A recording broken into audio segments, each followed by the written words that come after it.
IAS के इस YouTube channel पर आप सभी का स्वागत है। मेरा नाम है प्राची मिश्रा और आज हम बात करने वाले हैं भारत ने जिन 4 यूरोपियन कंट्रीज के साथ मुक्त व्यापार समझौता साइन किया है इसके बारे में कि इससे भारत को क्या लाभ होने वाला है और ये 4 देश कौन कौन से हैं, इसके अंतर्गत क्या क्या नियम कायदे कानून शामिल किए गए हैं, यानी कि इसके जो मापदंड हैं वो क्या रहने वाले हैं, इन पर हम बात करेंगे। तो चलिए शुरुआत कर लेते हैं आज के लेक्चर की और देखते हैं कि कौन कौन से देश इसमें शामिल है। देखिए इसमें आपके EFTA देश शामिल है। EFTA देश यानी कि यूरोपियन फ्री ट्रेड एसोसिएशन के अंतर्गत आपकी 4 कंट्रीज आती हैं। ये 4 कंट्रीज इसमें शामिल की गई हैं। कौन कौन सी 4 कंट्रीज है? तो आप देखोगे इसमें 4 कंट्रीज आपको स्विट्जरलैंड दिख जाएगी, इसके बाद नॉर्वे दिखेगी, आइसलैंड दिखेगी और लिंसेस्टाइन। ये 4 कंट्रीज आपकी EFTA के अंतर्गत आती हैं और EFTA के तहत ही भारत ने इनके साथ क्या है, ये व्यापार समझौता जो है वो साइन किया गया है। यहाँ पर भारत के द्वारा लेकिन एक शर्त रखी गई है कि ये जो चारों कंट्रीज हैं ये अगले 15 वर्षों में भारत में $100 बिलियन का निवेश करेंगी ही करेंगी। इसी के पश्चात ये जो अग्रीमेंट है वो आगे साइन किया गया है। तो यानी कि अगले 15 सालों में भारत में जो नौकरियां हैं वो बहुत अच्छे लेवल पर आएंगी, भारत में इन्वेस्टमेंट बहुत अच्छे लेवल पर होने वाला है, भारत में जो प्रोग्रेस है, भारत का जो मैप है वो काफी ऊपर जाने वाला है इन अगले 15 वर्षों में। ठीक है, तो इसी के बारे में हम चर्चा करेंगे। इस समझौते का बेसिकली जो उद्देश्य रहा है वो यह रहा है कि दोनों पक्षों के बीच निवेश को प्रोत्साहित करना और वस्तुओं और सेवाओं के व्यापार को बढ़ावा देना। ठीक है, यानी कि हम उनसे कितना एक्सपोर्ट करें, हम कितना सेल करें, इन सारी चीज़ों को बैलेंस मेंटेन करना और ज़्यादा से ज़्यादा एक्सपोर्ट एंड इम्पोर्ट को बढ़ाना है। ठीक, वर्ष 2014 के बाद यदि बात करूं तो ये भारत का चौथा मुक्त व्यापार समझौता है। इससे पहले 3 कंट्रीज कौन कौन सी थी? तो यहाँ पर आपका UAE शामिल था, मॉरिशस शामिल था और आपका ऑस्ट्रेलिया शामिल था, जिसके साथ भारत ने पहले मुक्त व्यापार समझौता कर रखा है। ठीक है, आगे बात कर लेते हैं हम कि ये जो 4 कंट्रीज हैं EFTA, इनके साथ हमारा जो वर्तमान में स्टैटिक है वो कैसा चल रहा है, कितना इंपोर्ट हो रहा है, कितना एक्सपोर्ट कर रहे हैं, हमारा बैलेंस कितना है। तो देखिए ये है EFTA की चारों कंट्रीज। यदि मैं बात करूं आइसलैंड की, 13 मिलियन डॉलर हम यहाँ पर क्या करते हैं, एक्सपोर्ट करते हैं और वही इंपोर्ट की यदि मैं बात करूं तो $5 मिलियन है। वही ये बात करूं लिंसेस्टाइन की तो यहाँ पर एक्सपोर्ट जो है हमारा 0 है एंड देन इंपोर्ट हमारा $8 मिलियन का है। नॉर्वे की यदि बात की जाए तो 484 है एक्सपोर्ट मिलियन, यानी कि $484 मिलियन ये एक्सपोर्ट है एंड $782 मिलियन इंपोर्ट करते हैं हम। और वहीं यदि स्विट्जरलैंड की बात की जाए तो $1382 million we are exporting and $19,657 million we are importing. ठीक है, तो ये सारे जो हमारा जो बैलेंस है ये आपको दिखाई दिया कि किन किन कंट्रीज से हम कितना आयात कर रहे हैं और कितना निर्यात कर रहे हैं। आगे बात कर लेते हैं कि इस समझौते की जो मुख्य विशेषताएं हैं वो क्या रही हैं, मुख्य बातें इस समझौते की क्या रही हैं। देखिए इस समझौते में 14 अध्याय शामिल किए गए हैं और इन 14 अध्यायों में आप 3 चीज बहुत ही इंपॉर्टेंट है, वो क्या है कि वस्तुओं से संबंधित बाजार की पहुंच यहाँ पर सुनिश्चित करवाना है कि जो भी हमें सामान चाहिए, जो भी हमारा मार्केट है वहां पर आसानी तक हम पहुंच बना सके, भारत भी और जो अदर कंट्रीज है वो भी।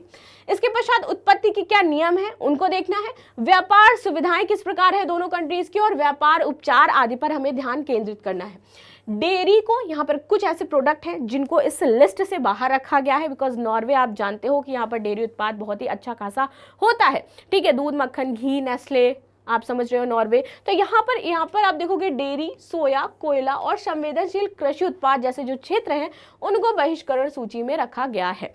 ठीक है, आगे बात कर लेते हैं। इसमें इस समझौते में निवेश को अनिवार्य किया गया है। ये जो समझौता हुआ है इसमें भारत ने अपना पक्ष रखा है और इन्हीं बेसिस पे उसने इस मुक्त व्यापार समझौते पर हस्ताक्षर भी किए हैं कि अगले 15 वर्षों में आपको $100 बिलियन इंडिया में इन्वेस्ट करना होगा। ठीक है, इस निवेश में विदेशी पोर्टफोलियो निवेश, कौन सा FPI जो निवेश है वो शामिल नहीं किया गया है। इस समझौते में भारत को विदेशी निवेश प्राप्त होगा और इसमें आप देखोगे कि फार्मा, मेडिकल उपकरण, फूड, रिसर्च एंड डेवलपमेंट जैसे बिजनेस को लाभ मिलने वाला है इंडिया के, ताकि इंडिया क्या कर पाएगी, फार्मा से रिलेटेड जो चीजें हैं, मेडिकल उपकरण है, ये एक्सपोर्ट कर पाएगी ज़्यादा से ज़्यादा। यदि आपको पता हो तो सबसे ज़्यादा रॉ जो मेडिसिन होती हैं उसका दूसरा सबसे बड़ा व्यापार कौन है, जो कंट्री है, व्यापारी कंट्री, वो भारत है।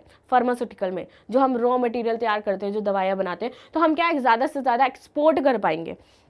आगे बात कर ले, इसमें यूरोपीय देशों को भारत के 140 करोड़ लोगों को बाजार तक आसान पहुंच मिल जाएगी। यूरोपियन जो कंट्रीज हैं वो आसानी से यहाँ पर क्या है अपनी पहुंच बना सकेंगे और भारत के लोगों के लिए जो रोजगार है वो जनरेट होगा और भारत का जो डेवलपमेंट विकास है वो बहुत ही ज्यादा तेजी से होगा। इस समझौते के बाद भारत उच्च गुणवत्ता वाले स्विस उत्पादों जैसे आप देखोगे कि स्विस घड़ी, चॉकलेट, बिस्किट जैसी चीजों पर जो कस्टम ड्यूटी है उनको हटा देगा, जिससे उनकी जो प्राइस है उनमें भी कमी आएगी। भारत सोने को छोड़ करके स्विट्जरलैंड के लगभग 95% जो औद्योगिक आयात पर कस्टम लगता है, जो ड्यूटी लगती है, उसको समय के साथ हटा देगा।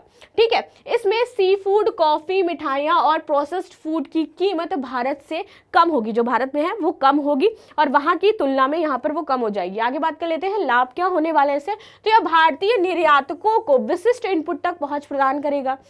भारतीय से न्यू स्किल सीखेंगे, भारतीयों को नया एक बाजार मिलेगा, भारतीयों के लिए एक बाजार ओपन हो जाएगा जहां पे वो नई चीज़ें सीख सकते हैं, एक्सप्लोर कर सकते हैं, नई नई जो यदि हमें किसी प्रोसेसिंग फूड में बिजनेस डालना है, नई चीज़ें कुछ हमें सीखनी है, देन हम अपना खुद भी वो कार्य कर सकते हैं।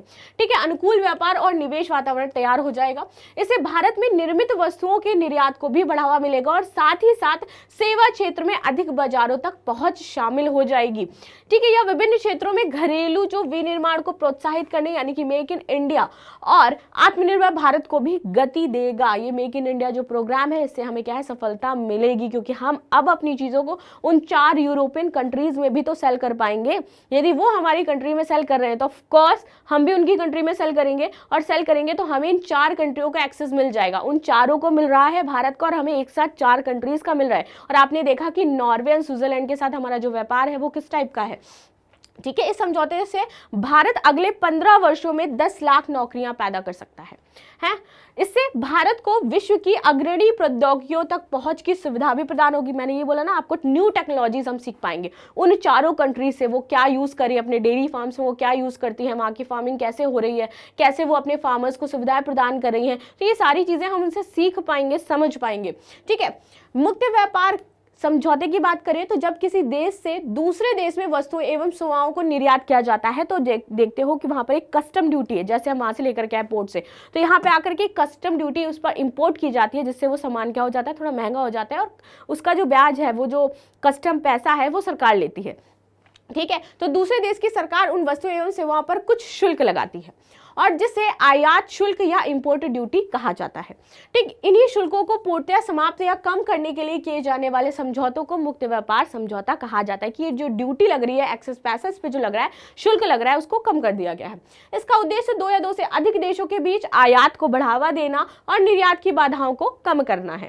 ठीक है, इसके तहत वस्तुओं और सेवाओं का आदान प्रदान अंतर्राष्ट्रीय सीमाओं के पार सीमित या बिना किसी सरकारी टैरिफ, कोटा या फिर सब्सिडी के किया जा सकता है, जिससे व्यापारी जो होते हैं उनको भी सुविधा मिलती है। ठीक है, तो ये तो था हमारा मुक्त व्यापार समझौता क्या होता है, इससे भारत को क्या फायदा मिलने वाला है, EFTA कंट्रीज के साथ हमारा व्यापार कैसा है, क्या क्या चीजें इसमें शामिल है, इन सारी चीजों के बारे में हमने डिटेल डिस्कस किया। लास्ट में हमारा क्वेश्चन है, क्वेश्चन क्या है कि वर्ष 2014 के बाद भारत ने निम्नलिखित में से किन देशों के साथ मुक्त व्यापार समझौता किया है, मॉरिशस, संयुक्त अरब अमीरात या फिर UAE।